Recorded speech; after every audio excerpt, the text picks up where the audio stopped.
Puji Tuhan, selamat malam.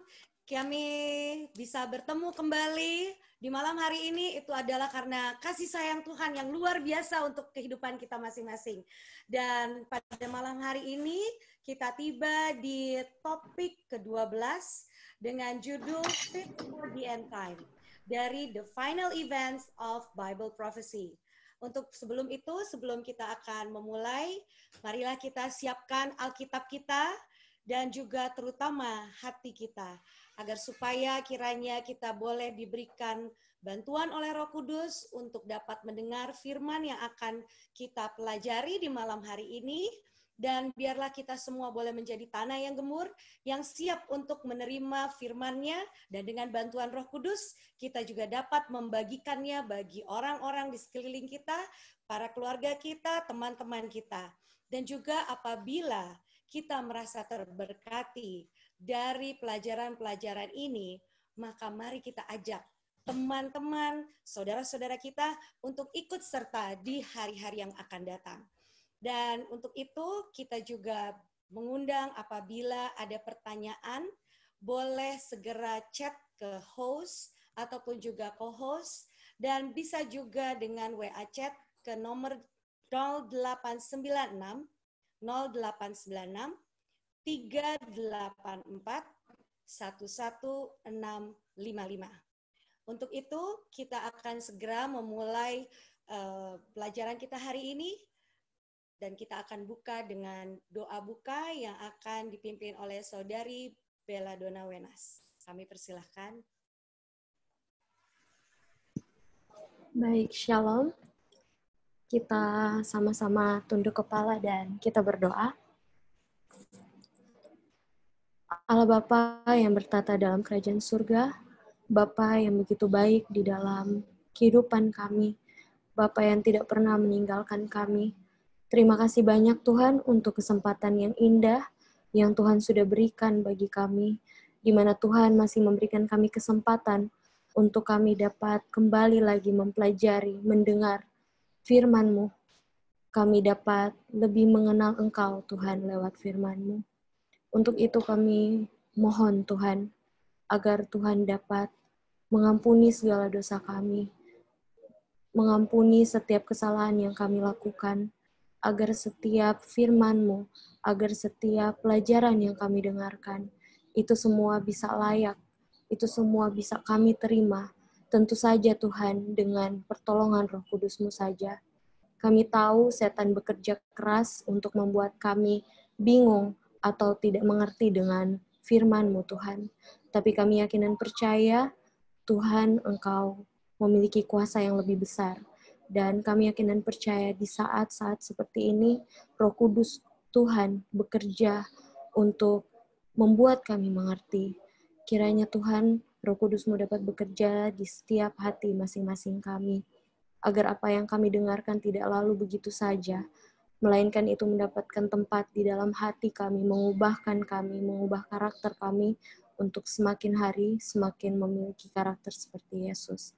Kami mau mendoakan bagi pembicara kami, kiranya Tuhan mau beserta dengan dia, Tuhan berikan Roh Kudus-Mu, agar apapun yang beliau katakan, biarlah itu semua seturut dengan kehendak-Mu, dan biarlah Roh Kudus menuntunnya, agar firman Tuhan yang ia sampaikan dapat kami mengerti. Kiranya setiap orang yang mendengarkan, Tuhan juga berkati, agar berkat-berkat dari surga bisa menjadi bagian kami. Kami mau serahkan semuanya ke dalam tangan-Mu Tuhan. Dan biarlah kehendak-Mu yang jadi, bukan kehendak kami. Di dalam nama Tuhan Yesus kami berdoa dan selalu mengucap syukur. Amin. Amin. Oke, seperti yang sudah dijanjikan oleh Pastor Emmanuel Beck kemarin, bahwa hari ini adalah spesial. Kenapa spesial? Karena kita akan mendapatkan pelajaran dari Pastor Jason Morgan, yang mana beliau berada dari Houston dan ministrinya dari It Is Written. Untuk itu kita akan segera memberikan kesempatan ini di waktu ini, Pastor Jason Morgan bersama dengan Pastor Roy Pitoy. Well, good evening, everyone. Thank you for having me. I'm blessed and humbled Selamat to be malam, saudara-saudara. to fill in for Pastor Emmanuel Beck. Saya bersyukur untuk bisa menggantikan Pendeta Emmanuel Baik. I know that you've been enjoying his presentations nightly. Saya tahu bahwa saudara telah menikmati pelajaran-pelajarannya tiap malam. And I'm looking forward to sharing with you Fit for the End Times tonight. Dan saya akan membagikan pelajaran Fit to the End Time pada malam ini. I would encourage you to have your personal Bible with you. Saya mau agar ada Alkitab bersama dengan saudara. Because we're going to be going through the Bible quite a bit tonight. Karena kita akan mempelajari Alkitab pada malam ini. And please invite your friends and your family to participate. Dan tolong ajak sahabat-sahabat dan keluarga saudara untuk bersama kita. Because God has some wonderful things for us to learn about how we can prepare ourselves for the end time. Karena Tuhan punya suatu pekabaran khusus supaya kita ini bisa siap menghadapi akhir zaman. Having said that, I'd like to have a word of prayer before we get into our presentation tonight. Oke, sebelum kita mulai, mari kita berdoa. Let us pray. Father in heaven, thank you for the opportunity to open the Bible and share the truth of the soon return of Jesus Christ. Bapa di surga, terima kasih untuk kesempatan membagikan firman Tuhan untuk menyambut kedatangan Yesus yang segera. We know that we're living in a warfare. Kami tahu bahwa kami hidup dalam suatu pertentangan. And there are biblical principles that God has given to prepare us to stand for Jesus in the end of time. Dan kami tahu bahwa ada pelajaran-pelajaran Alkitab yang akan mempersiapkan kami berdiri di atas kebenaran buat Yesus di akhir zaman. We pray for your Holy Spirit to guide each and every one of us as we study your word. Kami berdoa untuk Roh Kudus menuntun masing-masing kami sementara kami mempelajari firman-Mu. We thank you in Jesus' name. Amen. Kami berterima kasih di dalam nama Yesus kami berdoa. Amin. Okay, we're living in a time where the decisions that we are making are decisions that have a weight upon our eternal life. Kita hidup di zaman di mana keputusan-keputusan yang kita buat akan menentukan kehidupan kekal kita. And we're going to see, as you have already seen, that the devil is going to come with great deceptions. Saudara mungkin sudah tahu bahwa and unless we have a sure foundation, we're going to be blown away by every wind of doctrine. Unless we have a good foundation in God's word, we're going to be swept away by many delusions in the end of time.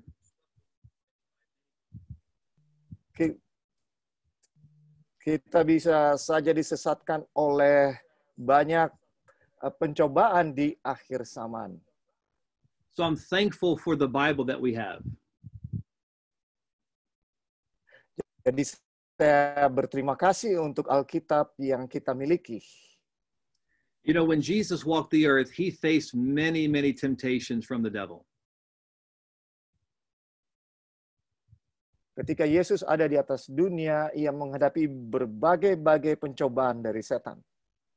But he always met the enemy with it is written.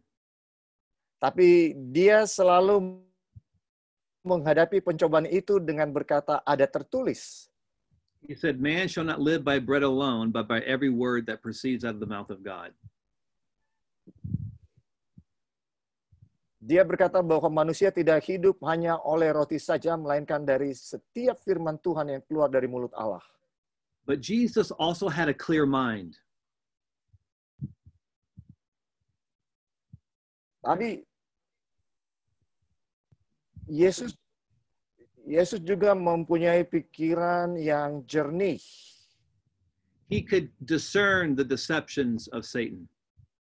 Dia dapat membedakan penyesatan yang dilakukan oleh setan.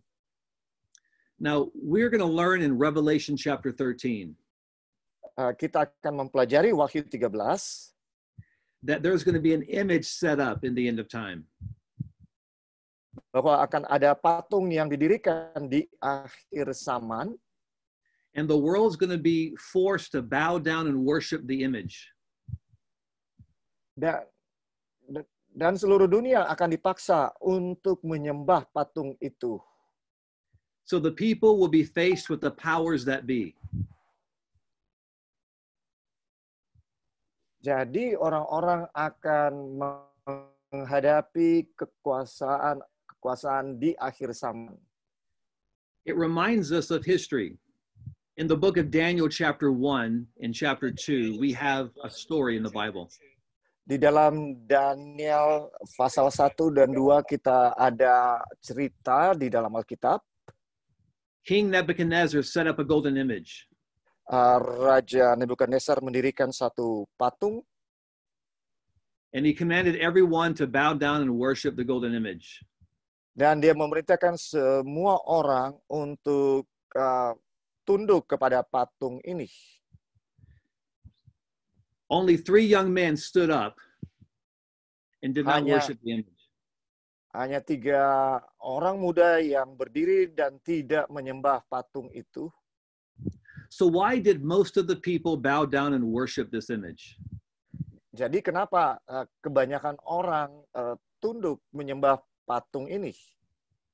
When only a very remnant did not. Dan hanya sedikit saja yang tidak. Let's go to Daniel chapter 1. Mari kita buka Daniel pasal 1. We're going to see that Shadrach, Meshach, and Abednego were faithful in the little things that caused them to be faithful when their life was on the line. Kita melihat bahwa Daniel, Shadrach, Meshach, dan Abednego setia dalam perkara yang kecil yang mempersiapkan mereka untuk setia di perkara yang besar. The Bible says, he that was faithful in the least will be faithful in that which is much. Alkitab mengatakan bahwa dia yang setia di perkara yang kecil akan setia di perkara yang besar. So we're going to read now Daniel chapter 1, verse 4 and 5. Kita akan membaca Daniel 1 ayat 4 dan 5. Yakni orang-orang muda yang tidak ada sesuatu celah, yang berperawakan baik, yang memahami berbagai-bagai hikmat, berpengetahuan banyak, dan yang mempunyai pengertian tentang ilmu.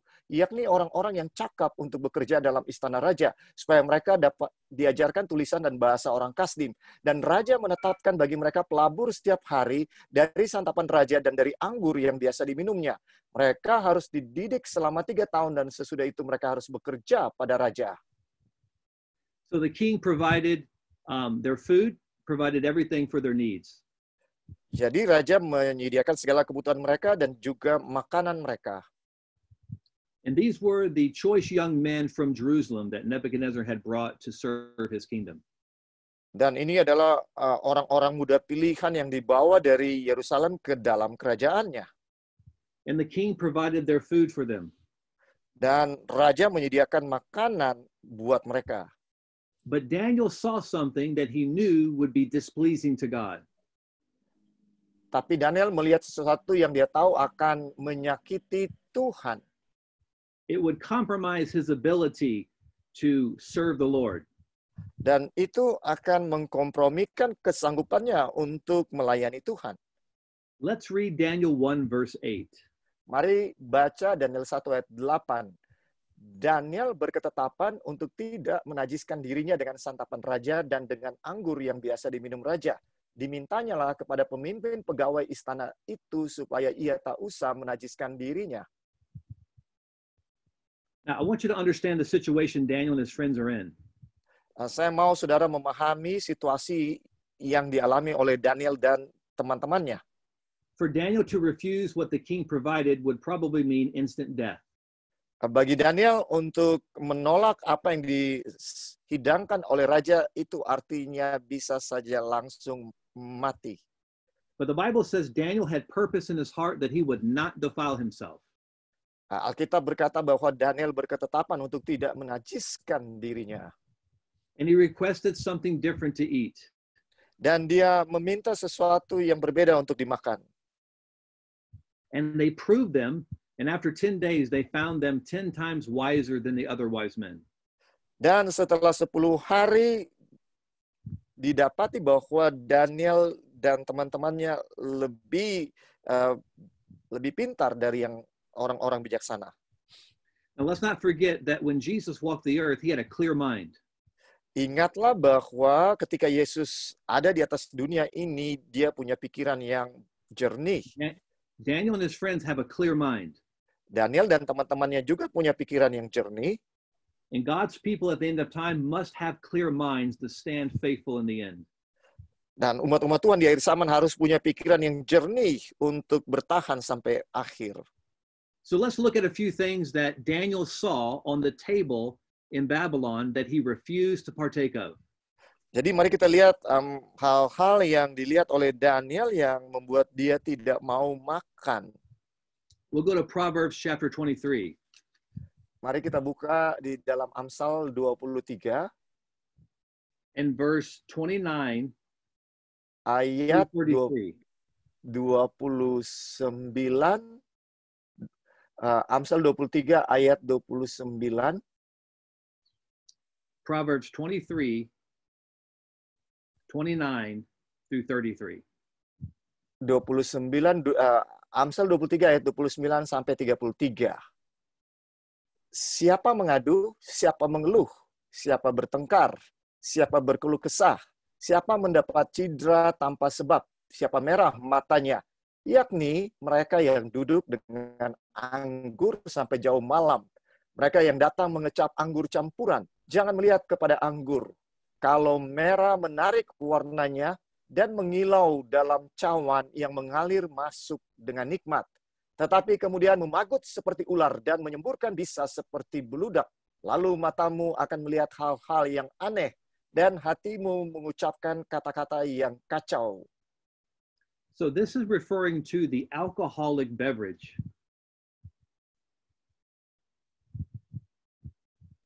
Jadi ini berbicara mengenai minuman beralkohol. This wine alters the behavior of the individual. Alkohol atau anggur ini mengubah kelakuan daripada yang meminumnya. And the prophet Solomon lists the effects of drinking alcohol. Dan Nabi Salomo memberikan daftar akibat daripada alkohol. God tells us don't even look at it. Allah mengatakan jangan lihat dan jangan minum daripadanya. Much less partake of it. Apalagi minum daripadanya. But in the Bible you have two types of wine. Tapi di dalam Alkitab ada dua macam anggur. And God leaves it for the Bible student to discern what is the good wine versus the bad wine. Dan Allah membiarkan kepada pelajar Alkitab untuk menentukan mana anggur yang baik, mana anggur yang tidak baik. The good wine is found in Isaiah chapter 65. Anggur yang baik terdapat di dalam Yesaya 65. Verse 8. Di dalam ayat 8. Beginilah firman Tuhan, seperti kata orang, jika pada tandan buah anggur masih terdapat airnya, janganlah musnahkan itu sebab di dalamnya masih ada berkat. Demikianlah aku akan bertindak oleh karena hamba-hambaku, yakni aku tidak akan memusnahkan sekaliannya. So the good wine is found in the cluster. God says, destroy it not, for there's a blessing in it. Jadi anggur yang baik itu ditemukan pada tandan dan Alkitab atau Allah berkata jangan menghancurkannya. It is not the fermented alcoholic wine, but rather the pure grape juice of the vine. Ini bukanlah anggur yang sudah difermentasi beralkohol, tapi ini adalah jus anggur. So let's go to another verse in the Bible that makes a contrast between the good wine and the bad wine. Mari kita lihat bagian lain di dalam Alkitab yang mengkontraskan anggur yang baik dan yang tidak baik. And it's found in the minor prophets of Joel chapter 1. Ini terdapat di dalam nabi-nabi kecil Yoel pasal yang pertama. In verse 5. Yoel 1 ayat yang kelima. Bangunlah, hai pemabuk, dan menangislah, merataplah, hai semua peminum anggur itu, karena anggur baru, sebab sudah dirampas dari mulutmu anggur itu. So we find in this verse that God is saying you're not drinking the pure grape juice, but you're drinking wine, which means the alcoholic beverage that alters the behavior of the individual. Di dalam ayat ini disebutkan bahwa orang-orang meminum anggur yang sudah difermentasi, yang membuat sikap dari orang berubah. Now, somebody may ask or may be thinking right now, what about the first miracle that Jesus performed when he turned the water into wine? Sebagian orang berpikir, bagaimana dengan mujizat pertama yang dibuat oleh Yesus ketika dia merubah air menjadi anggur? And that's a good question. Dan itu pertanyaan yang baik. Back in old times, when they had weddings, the families would travel far. Ya, kembali kepada cerita ini di zaman dulu bahwa keluarga ini sedang ada masalah. And when Jesus came out of the wilderness of temptation, this was the very first miracle he performed. Jadi sesudah Yesus dicobai di padang gurun, ini adalah mujizat pertama yang dibuat oleh Yesus. So weddings would last about a week or 2 weeks often, so the families could get to know each other better. Biasanya pernikahan itu akan berlangsung 1 atau 2 minggu supaya keluarga bisa saling lebih mengenal. And they had run out of grape juice. Dan mereka sudah habis jus anggurnya. And so Jesus told them to put water into these vessels, and he turned the water into wine. Jadi Yesus kemudian mengatakan bahwa untuk mengisi tempat-tempat air dan mengubahnya menjadi anggur. Now the governor of the wedding said, wow, they saved the best for last. It was a very good wine he had tasted. Dan pemimpin pesta itu katakan, wah, ini anggur yang terbaik dihidangkan pada saat yang terakhir sesudah dia merasakannya. Now back in these days, they didn't have refrigerators. Pada zaman ini tidak ada lemari es to preserve the food or the drink. Untuk mengawetkan makanan atau minuman. So they would boil the grapes and make a paste and put that paste into clay pots. Jadi mereka akan merebus anggur itu dan menaruh yang akan membuat jus anggur itu awet. And they would put those clay pots into a running cool stream of water to preserve it. Ya, mereka akan taruh di air yang berjalan supaya ini akan jadi awet. And you know, when they wanted wine, they would take it out and reconstitute it with water. Jadi ketika mereka mau minum itu, mereka tinggal ambil yang sudah bercampur dengan air. And so it really did not taste the best. Jadi sebenarnya rasanya tidak sungguh-sungguh yang terbaik compared to freshly squeezed juice. Dibandingkan dengan jus anggur yang baru diperas. So when the governor drank the wine that Jesus had made, jadi ketika pemimpin pesta itu merasakan anggur yang sudah dibuat oleh Yesus, he said, "This is the best." Dia katakan ini yang terbaik.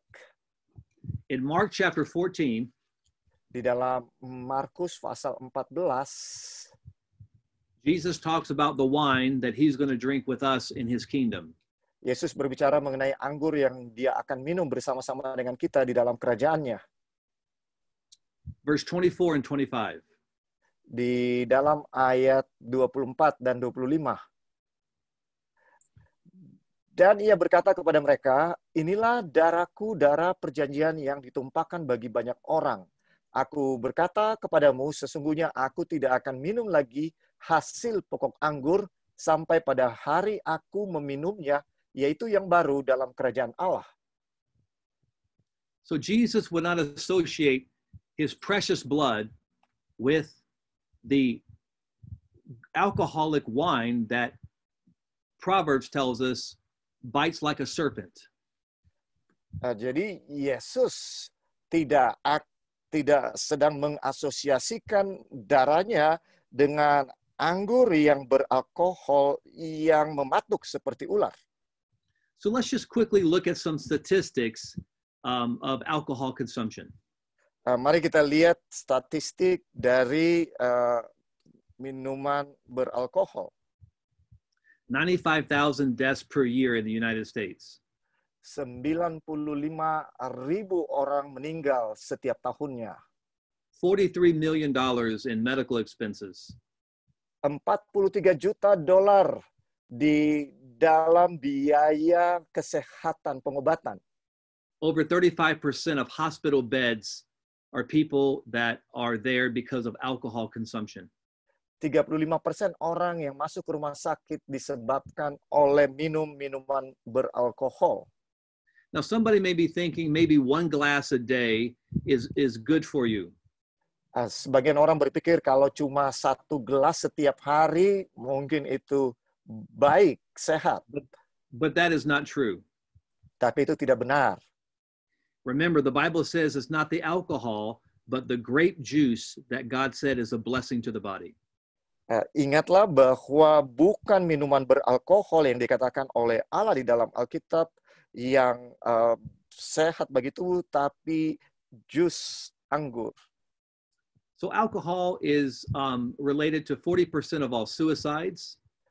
Jadi 40% orang yang bunuh diri berhubungan dengan minuman alkohol. 54% of all violent crimes. 45% menyebabkan kejahatan dan kekerasan. And 80% of domestic disputes. Juga menyebabkan 80% permasalahan. So God tells us, never should we partake of it. He says, don't even look at it. It's not good for you. Jadi Tuhan bilang jangan pernah minum itu atau melihatnya bahkan. It destroys families as well. Itu juga menghancurkan rumah tangga. Whether therefore you eat or drink or whatsoever you do all to the glory of God, the Bible says. Baik engkau makan atau minum, lakukanlah untuk kemuliaan Allah, Alkitab katakan. Now, there's another narcotic drug that people are consuming that are wearing down their health today. Ada juga obat-obat narkotika yang digunakan oleh orang yang membuat mereka sakit. Now, the Bible says our bodies are the temple of God. Kita mengatakan bahwa tubuh kita adalah bait kudus Allah, roh Allah. And we should glorify God in our bodies. Dan kita harus memuliakan Tuhan dengan tubuh kita. And this is really solemn. Dan ini sangatlah hikmat penting. Because the Bible says that if we destroy the body, then God will destroy. Alkitab berkata bahwa kalau kita membinasakan tubuh ini, maka Tuhan juga akan membinasakan kita. That's in 1 Corinthians. Itu di dalam 1 Korintus. And the Bible tells us that we are bought with a price, and the price is the precious blood of our Savior, Jesus Christ. Di dalam Korintus dikatakan bahwa kita sudah dibeli dan harganya telah lunas dibayar dengan darah dari Kristus. Nicotine also is a killer. Nikotin juga adalah pembunuh. It causes cancer. Itu menyebabkan kanker. Tobacco products kill more than 700,000 people each year. Tembakau dan produknya membunuh 70 orang setiap tahun. 700,000, sorry. Some have asked me, where in the Bible do we find that we should not consume tobacco? Ada orang yang bertanya kepada saya, di mana di dalam Alkitab yang mengatakan kita tidak boleh merokok? There isn't a verse that says it in that way, but there's one just as good. Ya, tidak ada ayat yang secara langsung mengatakan demikian. And that's found in Deuteronomy 29. Tapi ada satu ayat yang bisa kita gunakan di dalam Ulangan 29. in verse 18. Ayat 18. Now Ulangan let me give a little background to this verse here. Saya mau memberikan sedikit background atau latar belakang dari ayat ini. God was leading his people to the promised land. Tuhan sedang memimpin umat-umatnya ke dalam tanah perjanjian. And God said, hey, don't turn to the right or to the left and partake of the practices of these other pagan nations. Dan Tuhan sedang berkata, jangan ke kiri atau ke kanan dan mengikuti praktek-praktek daripada bangsa-bangsa yang ada di sekitar kamu ini. And then God gave this command for their own good. Verse 18. Dan Tuhan kemudian memberikan perintah ini untuk kebaikan mereka sendiri. Di dalam ayat 18. Sebab itu janganlah di antaramu ada laki-laki atau perempuan, kaum keluarga atau suku yang hatinya pada hari ini berpaling meninggalkan Tuhan, Allah kita untuk pergi berbakti kepada Allah bangsa-bangsa itu. Janganlah di antaramu ada akar yang menghasilkan racun atau ipu. So that word, God says, do not consume wormwood. Jadi di sini disebutkan jangan makan akar atau ipu atau racun. Now that's a unique word because it's a little confusing unless we get a little bit more light on it. Dan ini ada kata ipu ini agak membingungkan. Now in the marginal reference of my Bible, and perhaps in yours, di dalam referensi Alkitab saya dan juga mungkin di dalam Alkitab saudara, it says wormwood or a poisonous herb. Disebutkan ipu atau tanaman yang beracun. I think we all agree that nicotine is a poisonous herb. Saya yakin bahwa kita setuju bahwa nikotin, tembakau adalah tanaman yang beracun. Even secular physicians tell us and their patients stay away from it. Bahkan para dokter yang yang bukan Kristen mengatakan kepada pasiennya untuk menjauhi tembakau. These are some images of a lung that is the result of tobacco consumption.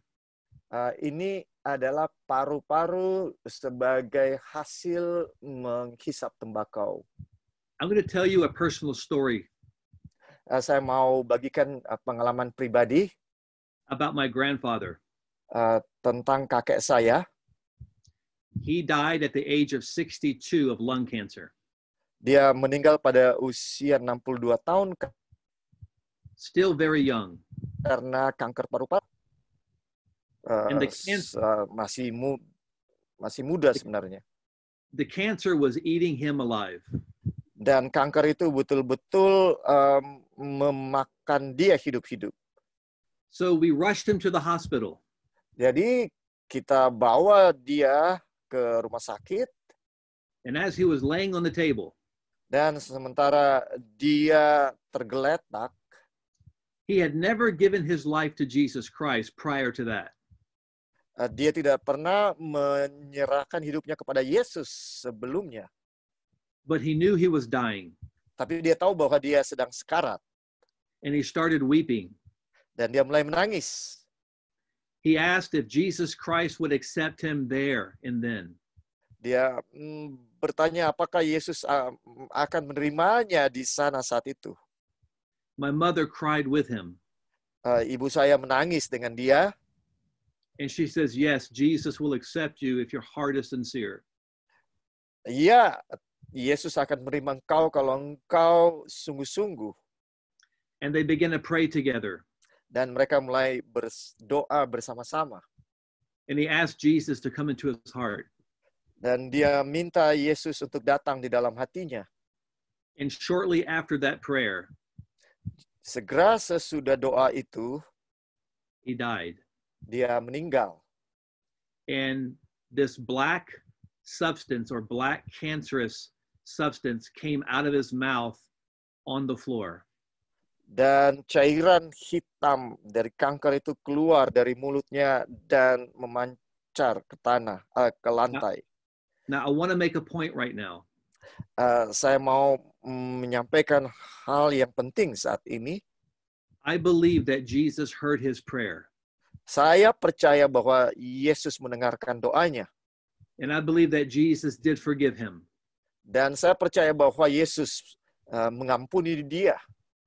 And I believe that he will be in the resurrection morning when Jesus comes. Dan saya percaya bahwa dia akan dibangkitkan ketika Yesus datang. Because the Bible says that Jesus can save us to the uttermost. Karena Alkitab mengatakan bahwa Yesus sanggup untuk menyelamatkan. Even when we're dying. Bahkan ketika kita sedang sekarat. But that does not stop cause and effect. Tapi itu tidak berarti bahwa itu akan menghentikan hukum sebab dan akibat. He smoked nicotine most of his life. Dia merokok nikotin, tembakau sepanjang hidupnya. And this was the unfortunate result. Dan inilah akibatnya yang buruk. But the good news is, tapi kabar baiknya adalah that God can heal the body. Bahwa Tuhan sanggup untuk menyembuhkan tubuh kita. When we decide to follow him. Ketika kita memutuskan untuk mengikuti dia. And we turn our lives around by the choices that we make. Dan kita berbalik dari pilihan-pilihan kita. God will bless us more than we can imagine. Tuhan akan memberkati kita lebih dari yang dapat kita bayangkan. Now, there's another narcotic that's not as strong as nicotine. Ada zat-zat narkotika yang tidak sekeras nikotin. And there was a time in the past where we didn't understand how detrimental it was to the human health. Dan di masa lalu kita tidak tahu betapa itu sebenarnya berbahaya buat kesehatan manusia. But many health experts now are saying that it's very, very hurtful to the human body. Tapi ahli-ahli kesehatan sekarang mengetahui bahwa itu sangat berbahaya bagi tubuh kita. And that is caffeine. Dan itu adalah kafein. There are many beverages that have caffeine. Ada banyak minuman yang mengandung kafein. Now let me explain what caffeine does to the body. Saya mau jelaskan apa yang dilakukan oleh kafein kepada tubuh kita. Let's say you wake up in the morning and you need to have a cup of coffee. Katakan saja saudara bangun pagi hari dan saudara membutuhkan beberapa gelas kopi. When you drink that cup of coffee, it's not the caffeine that gives you energy. Ketika saudara minum beberapa cangkir kopi, ini bukan kafein yang memberikan kepada saudara energi. Because caffeine's a mild narcotic and a poison to the body. When it hits the stomach, your body lets off a signal that something harmful is there. Karena kafein ini adalah jenis narkotika yang ketika dia tiba di lambung saudara, dia memberikan signal bahwa ada zat yang beracun. And your body lets off, or your glands let off glucose, which is stored energy, it's sugar in the body. Dan tubuh saudara mengeluarkan glukosa yang menghasilkan energi. And that glucose runs through your bloodstream to try to help get that caffeine out of the system. Glukosa itu segera mengalir di dalam darah untuk berusaha mengeluarkan kafein. And that's the energy that you feel when you drink caffeine. Dan itulah energi yang saudara rasakan ketika saudara minum kopi. So the more caffeine you drink, jadi semakin banyak kafein yang saudara minum, the more your body lets off that glucose. semakin banyak tubuh saudara mengeluarkan glukosa. And that stored energy is used. Dan energi cadangan itu digunakan. And then your body becomes compromised to disease. Dan tubuh saudara mulai kebal dengan penyakit. So in time, you become compromised so that sickness can set in. Kemudian tubuh saudara akan menyesuaikan dengan racun-racun ini, dan pada waktunya tubuh saudara bisa sakit. It doesn't happen overnight, it takes time. Tidak terjadi dalam satu malam, tapi membutuhkan waktu. And what we see with COVID-19 are the people that have compromised immune systems are the ones that are dying. Dan kita lihat di dalam COVID-19, orang-orang yang sudah ada penyakit bawaan ini yang meninggal. So you can see how the choices we make today will have an effect upon us later on in life. Jadi kita lihat bahwa keputusan-keputusan yang kita lakukan sekarang akan mempengaruhi kehidupan kita di masa yang akan datang. So we have to make better decisions for our health. Jadi kita harus membuat keputusan-keputusan yang lebih baik untuk kesehatan kita. Now let me explain how the devil works. Saya mau jelaskan bagaimana setan bekerja. The devil doesn't try to get us to take big steps away from God. Setan tidak akan berusaha untuk membuat kita membuat langkah besar menjauhi Tuhan. As long as you take 1 or 2 baby steps away. Selama saudara bisa mengambil langkah sedikit demi sedikit.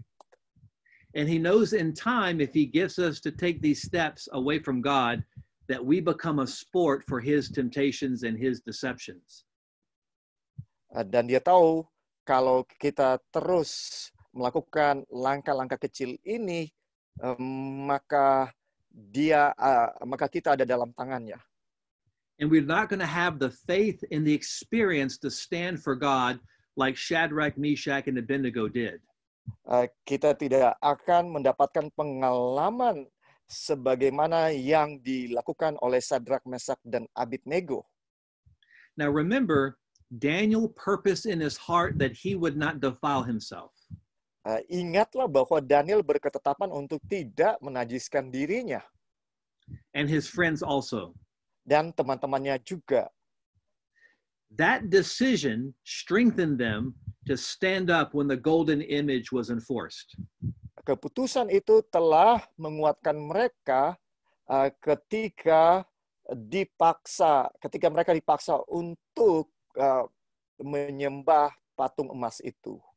So in the end of time, God's people are going to make similar decisions. Jadi di akhir zaman, umat-umat Tuhan harus membuat keputusan yang mirip. So when the beast or the Antichrist sets up an image in the end of time, God's remnant people are not going to bow the knee to it. Jadi ketika agen-agen setan kuasa antikristus akan mendirikan patung itu, umat-umat Tuhan tidak akan tunduk kepada patung binatang itu. If we are addicted to nicotine and alcohol and other substances that are harmful, kalau kita ini menjadi addicted kepada tembakau, alkohol, dan bahan-bahan yang lain, and we have to have these things, dan kita harus menggunakan zat-zat ini, bahan-bahan ini. And the Bible says that in the end of time, if you're faithful to Jesus, you can't buy and sell. Dan Alkitab mengatakan kalau kita setia kepada Yesus, kita tidak akan dapat menjual atau membeli. You can't support yourself or your family. Kita tidak bisa menafkahi diri kita atau keluarga kita. But yet you're addicted to these habits. Tapi saudara kecanduan kepada zat-zat ini. How will we have the faith to stand for Jesus in that time? Bagaimana kita bisa memiliki iman untuk berdiri bagi Yesus pada saat itu? The Bible says, be confident of this very thing. Alkitab mengatakan bahwa kita harus punya keyakinan that he which hath begun a good work in you, he will perform it unto the day of Jesus. Dia yang akan menuntun saudara sampai hari kedatangan Yesus. So the ability to stand for Jesus in the end begins now. Jadi kesanggupan untuk berdiri bagi Yesus di akhir zaman harus dimulai dari sekarang. Here are some quotes of the detriment nature of caffeine. Ini adalah beberapa kutipan tentang betapa berbahayanya kafein itu. But for the sake of time, we're going to move on to something else. Tapi saya mau hemat waktu, jadi kita lewatkan. Now, human nature sifat alami manusia, we want time to overcome. Kita mau lama-lama untuk bisa mengalahkan dosa. And even though God is patient with us, Dan walaupun Allah itu sabar dengan kita, God's power is ready and available for us today. Kuasa Allah siap bagi kita sekarang. Now, I have ministered to many people. Saya telah melayani banyak orang. And sometimes people say, I'm going to overcome my habits little bit at a time. Sebagian orang sering mengatakan bahwa nantilah saya akan meninggalkan kebiasaan buruk saya. And I understand because I've been there myself. Dan saya memahaminya karena saya juga dulu begitu. But God doesn't need a day or a month or a year to help you overcome. Tapi Tuhan tidak membutuhkan 1 hari, 1 bulan, atau 1 tahun untuk memberikan kemenangan kepada saudara. The power of God is ready and available today. Kekuasaan Tuhan siap saat ini. Now, let me illustrate it this way. Saya mau memberikan ilustrasi. The word on the screen is the word habit.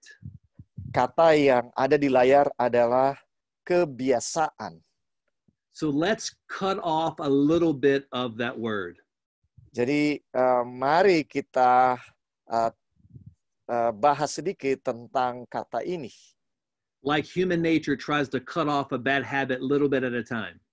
Seperti sifat alami manusia yang mau perlahan-lahan meninggalkan kebiasaan yang buruk. So you take the H away and you have a bit. Saudara keluarkan huruf H-nya dan saudara akan ada kata a bit. You take the A away and you have bit. Kalau saudara hilangkan huruf A, tinggal kata bit. If you take the B away, you still have it. Kalau dikeluarkan B-nya, tinggal kata it. So the answer is, jadi jawabannya adalah claim the promise of God. Tuntut janji Allah. Let the power of the Holy Spirit change your heart and your mind. Biarkanlah kuasa Roh Kudus mengubah hati dan pikiran saudara. Let God's power and grace change you from the inside out. Biarkanlah kuasa Allah dan kasih karunia Allah mengubah Anda luar dan dalam. And if you keep your focus and your faith on Jesus Christ, dan kalau saudara berfokus kepada iman kepada Yesus, all of these habits will be powerless. Segala kebiasaan ini tidak akan lagi ada kuasanya. The Bible says we become a new creature in Jesus Christ. Alkitab berkata bahwa kita menjadi ciptaan yang baru di dalam Kristus. Now let's quickly talk about temperance. Mari kita bicara dengan cepat tentang penguasaan diri. Is it important what we eat and how we eat? Penting apa yang kita makan dan bagaimana kita makan. Now, many people don't understand this. Banyak orang tidak memahami hal ini. But I want to share something with you in the book of Genesis. Tapi saya mau bagikan di dalam kitab Kejadian. Chapter 7. Pasal yang ke-7. when Noah prepared the ark for the oncoming flood, ketika Nuh mempersiapkan bahtera sebelum air bah, he put all the animals into the ark. dia bawa binatang-binatang masuk ke dalam bahtera by twos and by sevens. Tujuh pasang dan 2 pasang. So the clean animals were 7 and the unclean animals were by 2. Jadi binatang yang halal itu 7 pasang, yang haram itu 2 pasang. So there were unclean animals even before the flood. Jadi ada binatang-binatang yang haram bahkan sebelum air bah. Now let's go to Leviticus chapter 11. Mari kita buka sekarang di dalam Imamat pasal yang ke-11. And the Bible outlines which animals are clean and which animals are not clean. Dan Alkitab memberikan kepada kita binatang-binatang yang haram dan yang halal. So we're going to read verse 2 through 4. Jadi kita akan Leviticus baca 11 verse 2 through 4. ayat 2 sampai ayat 4. Imamat 11 ayat 2 sampai 4. Katakanlah kepada orang Israel begini, inilah binatang-binatang yang boleh kamu makan dari segala binatang berkaki 4 yang ada di atas bumi. Setiap binatang yang berkuku belah, yaitu yang kukunya bersela panjang, dan yang memama biak boleh kamu makan. Tetapi inilah yang tidak boleh kamu makan dari yang memama biak atau dari yang berkuku belah. Unta karena memang memama biak, tetapi tidak berkuku belah. Haram itu bagimu. So you can see that the clean animal chews the cud and has a cloven hoof. Jadi binatang yang halal itu adalah binatang yang memama biak dan berkuku belah. So the animal you see on the screen right now, a cow, is a clean animal. Jadi binatang yang saudara lihat di layar, seekor sapi, ini adalah binatang yang halal. But as the Bible mentions, a camel, for example, is not clean. Dan Alkitab menyebutkan contohnya unta itu adalah haram. Now, some countries eat camel, but I think most of us don't. Ada sebagian negara yang makan unta, tapi kebanyakan orang tidak. Now, I would like for you to read Leviticus chapter 11 in your own time. We don't have the time to break down every single animal, but let's look at a few more that are common meats that people eat today. Saya tidak akan membaca seluruh pasal daripada Imamat 11. Saya harap saudara akan baca sendiri. Tapi mari kita lihat beberapa lagi ayat di dalam pasal ini. So we'll read Leviticus 11, 5 through 7. Jadi kita akan baca ayat 5 sampai ayat 7. Juga pelanduk karena memang memama biak tetapi tidak berkuku belah, haram itu bagimu. Juga kelinci karena memang memama biak tetapi tidak berkuku belah, haram itu bagimu. Demikian juga babi hutan karena memang berkuku belah, yaitu kukunya bersela panjang, tetapi tidak memama biak, haram itu bagimu. So I want you to notice that it mentions the swine or the pig. Jadi saya mau saudara perhatikan bahwa ini menyebutkan babi as a very, very unclean animal. Sebagai binatang yang haram. Now let me tell you a story of what happened to me. Saya mau berikan cerita apa yang terjadi kepada diri saya. To show you how unclean and unhealthy the pig is. Untuk menunjukkan betapa haramnya babi itu. In the United States, di Amerika, farmers will buy pigs to put them on a newly purchased piece of land. Peternak akan membeli babi dan taruh di tanah peternakan yang baru dibeli. And the reason why is because there are poisonous snakes that could possibly kill or harm the cattle. Itu alasannya karena bisa saja ada ular-ular yang beracun yang dapat membunuh ternak. And so these pigs will find these snakes. Jadi babi-babi ini akan mendapatkan ular-ular ini, And the poisonous snakes will bite the pig. dan ular yang beracun ini akan mematuk babi-babi ini, But nothing happens to the pig. tapi babi-babi ini tidak akan apa-apa Because there's more poison in the pig than there is the snake. karena ada lebih banyak racun di dalam babi daripada di ular. The pig is made to retain poisons.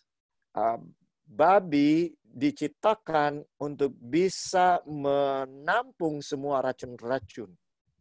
And then the pigs then eat the snakes. Dan kemudian babi-babi itu tidak akan memakan ular-ular itu.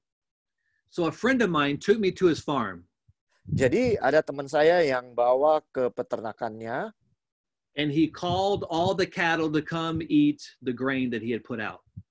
dan dia memberikan makanan kepada semua ternaknya, And he told me this.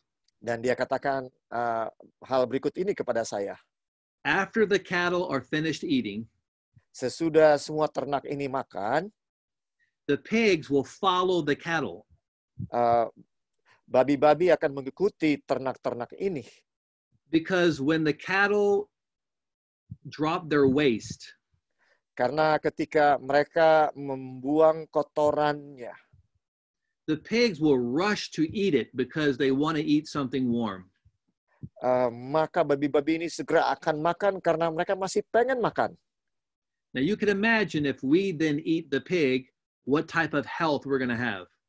Jadi saudara bisa bayangkan kalau kita makan babi-babi ini, kesehatan seperti apa yang kita akan dapatkan.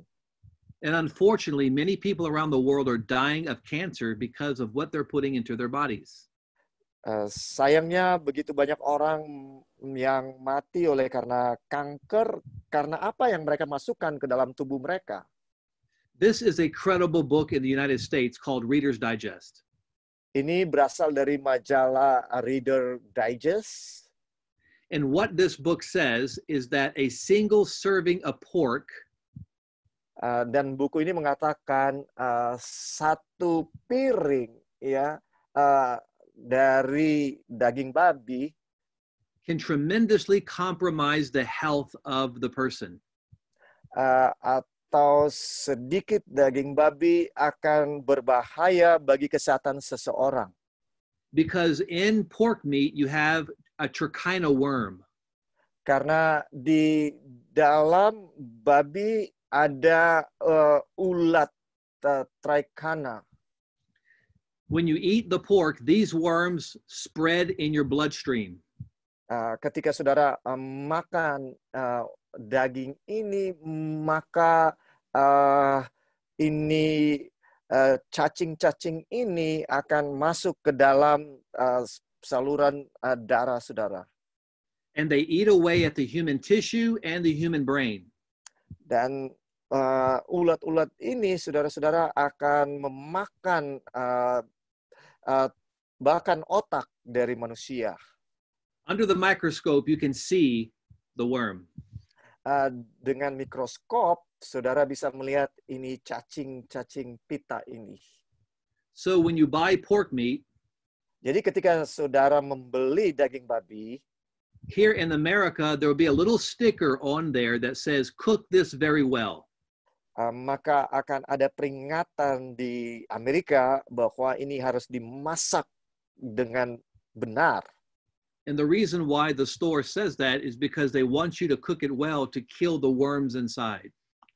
Itu karena tokonya mau saudara betul-betul memasak daging ini untuk membunuh cacing yang ada di dalam dagingnya. And if you cook it well, instead of eating live worms, you're eating dead worms. Jadi kalau saudara betul-betul masak, maka saudara akan makan cacing yang mati, bukan cacing yang hidup. That's not very appetizing. Tentunya itu tidak akan membangkitkan selera. Now, this on the screen is a clip of an article of a woman that had major headaches. Yang ada di screen adalah satu klip video tentang seorang wanita yang memiliki sakit kepala. She never had a history of headaches. Sebelumnya dia tidak ada sejarah dengan sakit kepala. So they did surgery. Jadi mereka mengadakan pembedahan. And they found a worm eating on her brain. Dan mereka menemukan cacing yang sedang memakan otaknya. And the doctor said it was a trichina worm. Dan ini adalah cacing pita menurut dokter. She got the worm from eating pork. Dia dapatkan cacing ini dari makan babi. Now let's not forget our study of Daniel chapter 1. Jangan lupa pelajaran dari Daniel pasal 1. Daniel purposed in his heart that he would not defile himself. Daniel berketetapan di dalam hatinya untuk tidak menajiskan dirinya. And God found him 10 times wiser than the other men. Dan Tuhan mendapati dia 10 kali lebih cerdas daripada orang-orang bijaksana yang lain. Now the Bible says whatever things were written aforetime were written for our learning. Alkitab mengatakan sesuatu yang diulang 4 kali diberikan untuk pelajaran bagi kita. And were examples upon whom the ends of the world are come. Sebagai contoh bagi orang-orang yang hidup di akhir daripada dunia ini. We learn from the stories and the principles of Scripture in Revelation. Kita telah mempelajari dari prinsip-prinsip yang ada di dalam buku Wahyu. Because history is going to repeat itself. Karena sejarah akan berulang. And we know that the devil is going to use every means possible to bring down God's people. Dan kita tahu bahwa setan akan menggunakan segala cara untuk menjatuhkan umat-umat Tuhan. So not only do we need to know the truth, but we also have to have healthy minds. Bukan hanya kita belajar tentang kebenaran, tapi kita juga harus punya pikiran yang sehat. Because the Bible says the devil is like a roaring lion seeking whom he may devour. Karena Alkitab berkata setan seperti singa yang mengaum-ngaum siap untuk menerkam. Now let's quickly go to Isaiah chapter 66. Mari kita buka secara cepat Yesaya pasal yang ke-66.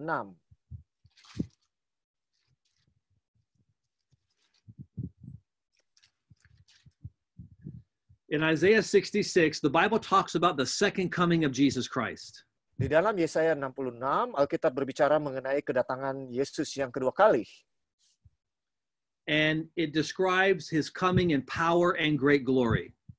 Dan ini menggambarkan kedatangannya di dalam kekuasaan dan kemuliaannya.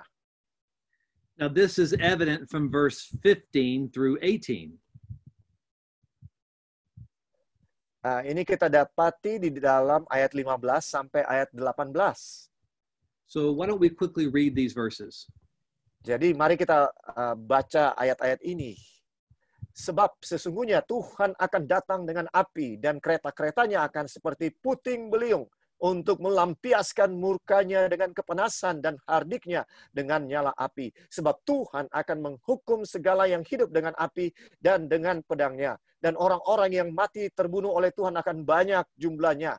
Mereka yang menguduskan dan mentahirkan dirinya untuk taman-taman dewa dengan mengikuti seseorang yang ada di tengah-tengahnya yang memakan daging babi dan binatang-binatang jijik serta tikus. Mereka semuanya akan lenyap sekaligus. Demikianlah firman Tuhan. Aku mengenal segala perbuatan dan rancangan mereka, dan aku datang untuk mengumpulkan segala bangsa dari semua bahasa, dan mereka itu akan datang dan melihat kemuliaanku. Now you notice that when Jesus comes, one of the characteristics of the earth is that many are going to be eating and consuming swine flesh. Kalau saudara perhatikan bahwa ketika Yesus datang, banyak orang akan dikatakan makan daging babi. But it also says they're going to be eating the mouse. Dan juga tikus. Now, in God's eyes, there's no difference between the mouse or the rat and the swine. Di hadapan Tuhan tidak ada bedanya antara tikus dengan babi. God says, do not eat it, stay away from it. Allah berkata, jangan makan binatang-binatang ini.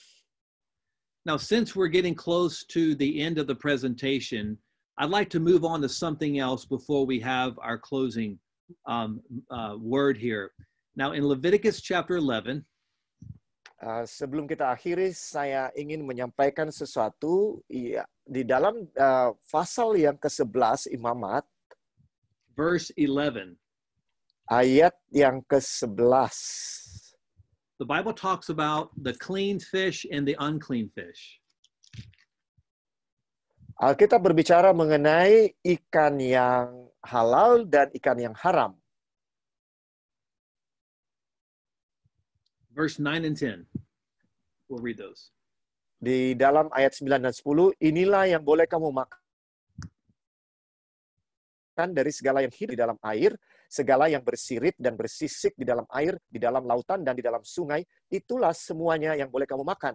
Tetapi segala yang tidak bersirip atau bersisik di dalam lautan dan di dalam sungai, dari segala yang berkeriapan di dalam air, dan dari segala makhluk hidup yang ada di dalam air, semuanya itu kejijikan bagimu.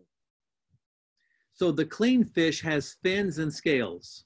Jadi ikan yang halal harus bersisip dan bersirip. The unclean fish does not have fins and scales.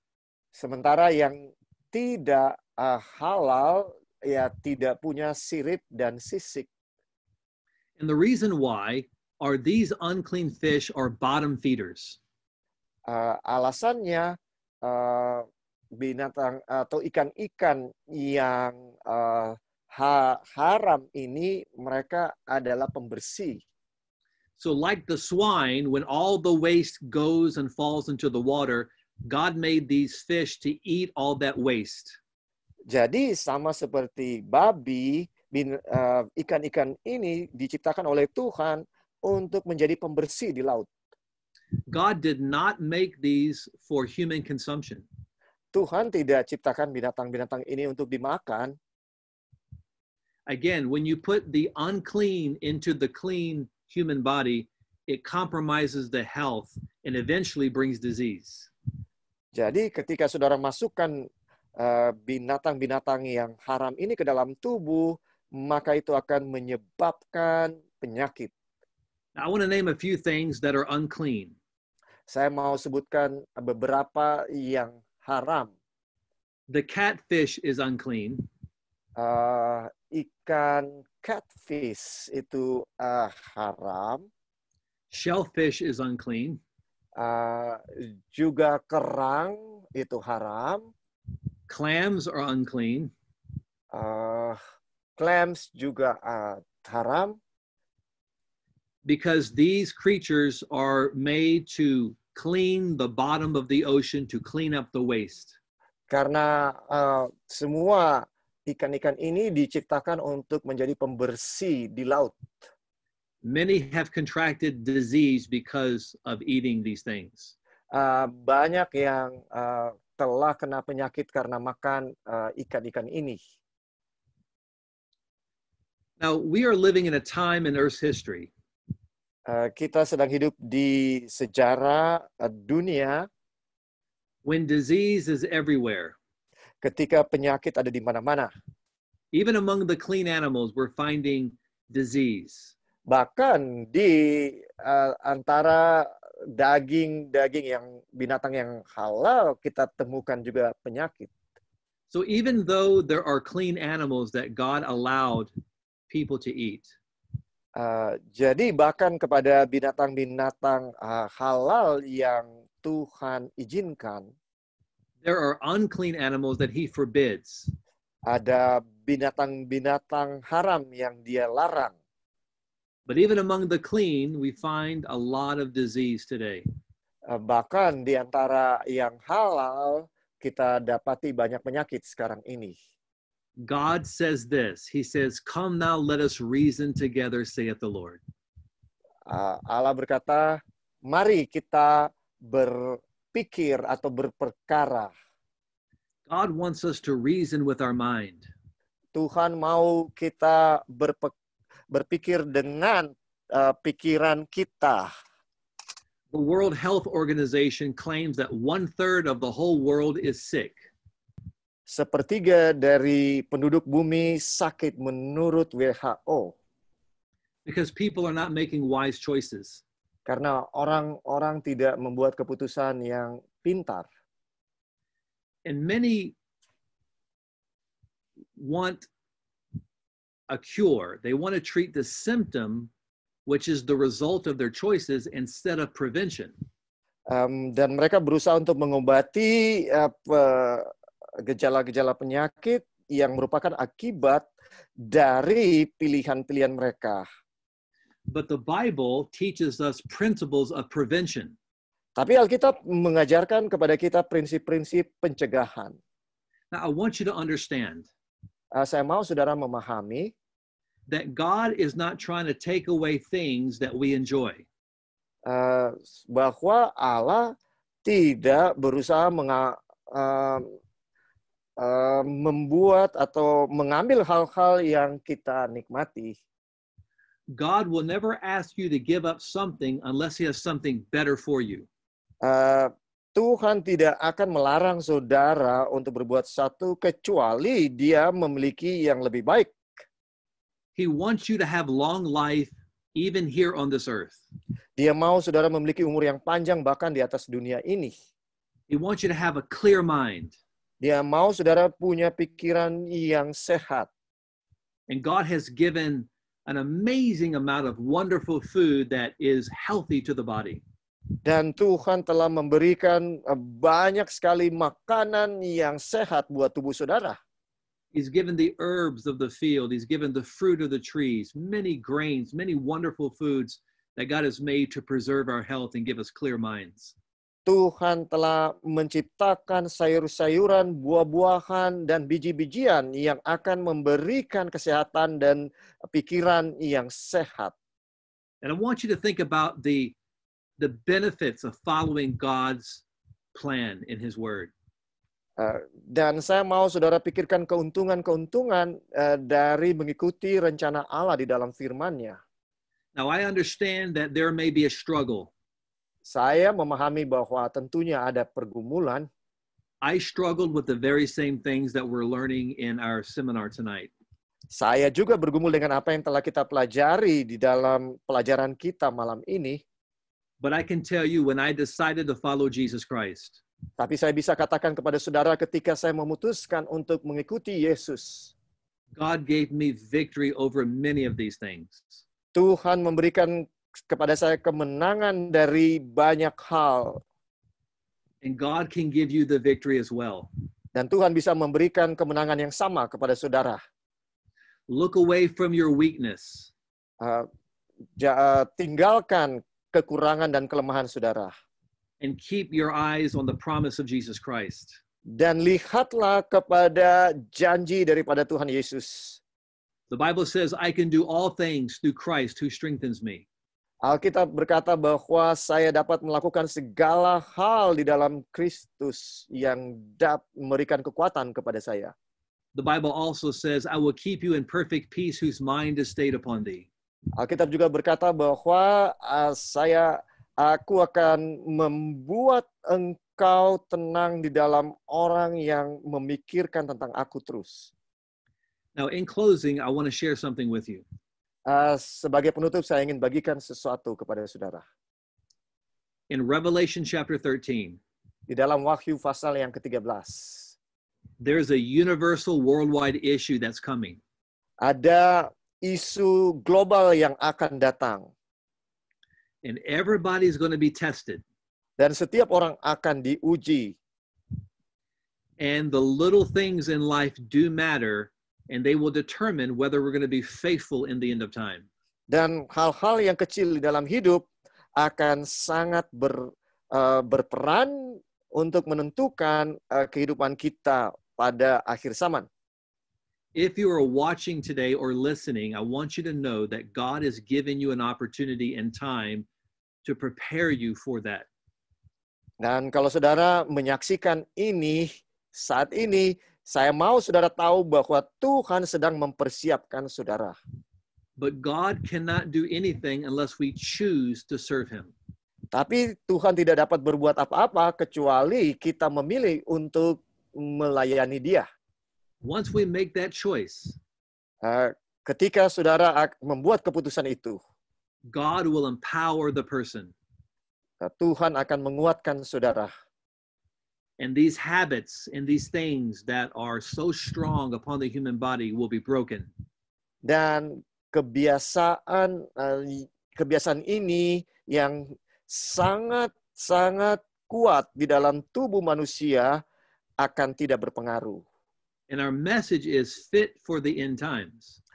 Judul pelajaran kita adalah sehat untuk akhir zaman. I know that I want to be ready. Saya tahu saya mau siap. And my prayer is that you want to be ready. Dan doa saya adalah saudara pun mau siap. So that we together can stand in the last days faithful for Jesus Christ. Dan kita bisa bersama-sama berdiri di akhir zaman untuk Yesus. And He will give you the crown of eternal life. Dan Dia akan memberikan mahkota kehidupan kepada saudara. The Bible says, eye has not seen. Alkitab berkata bahwa mata tidak pernah melihat. Ear has never heard. Telinga tidak pernah mendengar. Neither has entered into the heart of man. Bahkan tidak pernah terbayangkan di dalam pikiran manusia. The things that God has prepared for those that love Him. Hal-hal yang disediakan oleh Tuhan kepada mereka yang mengasihi Dia. I'm going to ask you now. Saya mau bertanya kepada saudara sekarang. Are you willing Apakah saudara to mau surrender untuk berserah your life hidup saudara to Jesus Christ? kepada Yesus Kristus? Are you willing to walk away and give up the things that we know is displeasing to God and harming us? Apakah saudara rela untuk menyerahkan semua kebiasaan-kebiasaan yang tidak baik, yang berbahaya, yang tidak menyenangkan Tuhan? If this is your desire, Kalau ini adalah kerinduan saudara, God will help you. Tuhan akan menolong saudara. And God will prepare you and bring you to His everlasting kingdom. Dan Tuhan akan mempersiapkan saudara dan membawa saudara ke dalam kerajaan kekalnya. Let's pray together for this. Mari kita berdoa bersama-sama untuk hal ini. Our Father which art in heaven, Bapa kami yang di surga, we know that Jesus Christ is coming very soon. kami tahu bahwa Yesus segera datang, And we know how weak we are. dan kami tahu betapa lemahnya kami, And Jesus says we can do nothing without Him. dan Yesus berkata, kami tidak dapat berbuat apa-apa tanpa Dia, But your love to us and your grace is sufficient. tapi kasih-Mu dan kasih karunia-Mu cukup untuk kami. You tell us in your word that whoever comes to you, you will in no wise cast out. Engkau berkata di dalam firman-Mu, siapapun yang datang kepadamu, Engkau tidak akan tolak. I pray for our listening audience today. Saya mau berdoa untuk semua yang mendengarkan pada saat ini. Many who want victory Banyak yang mau kemenangan and freedom dan kebebasan from sin and from the things of the world. dari dosa dan dari hal-hal yang ada di atas dunia That ini. you will come into their life right now. Bahwa Engkau akan datang dalam hidup mereka sekarang. And give them the peace and the joy and the strength in Jesus Christ. Dan memberikan sukacita, kekuatan, dan damai sejahtera. Make them a new creature in Jesus. Jadikan mereka ciptaan yang baru di dalam Yesus. So that we can prepare our hearts, our minds, and our bodies for the soon return of Jesus. Supaya kami bisa mempersiapkan tubuh, jiwa, dan raga kami bagi kedatangan Yesus. And to be with Him, never to part again. dan bersama dengan Dia tidak akan We thank you for answering our prayer in Jesus' name. Amen. Kami berterima kasih untuk mendengarkan dan menjawab doa kami dalam nama Yesus. God bless you. Thank you for having me. Terima kasih, Tuhan memberkati saudara.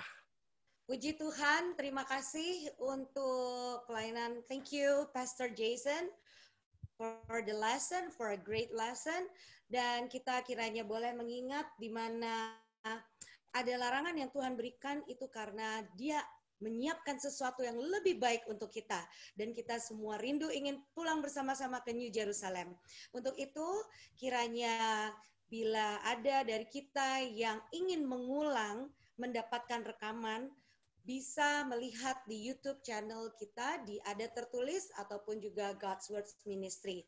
Dan silahkan subscribe dan ada tekan di bell, notifikasi akan diberikan setiap kali kita mengupload video-video kita. Dan juga tak lupa bagi yang ada pertanyaan, silahkan kontak ke host ataupun co-host dan juga ke WA chat di 0896 384 11655.